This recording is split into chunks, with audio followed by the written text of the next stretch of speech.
Navíjak je, tento prúd je presne robený na takýto štýl rybačky, po prípade, no ukážem ako pracuje.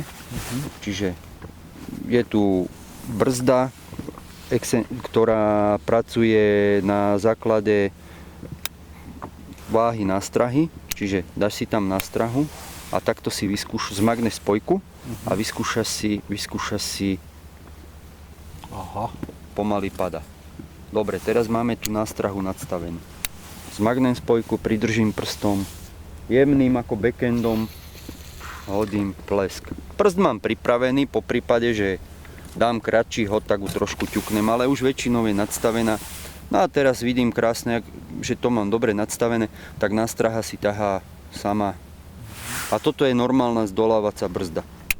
Alebo pri otočení kľúčky spojka zapadne a vyskúšam si zdolávaciu brzdu asi podľa druhu ryb, ktorý čakám a hotovo. Keď si chcem menšiu nástrahu nadstaviť, otvorím si víčko, ale to väčšinou pred rybačkou.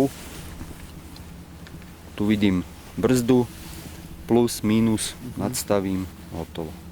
Teraz to mám nadstavené na tie väčšie nástrahy.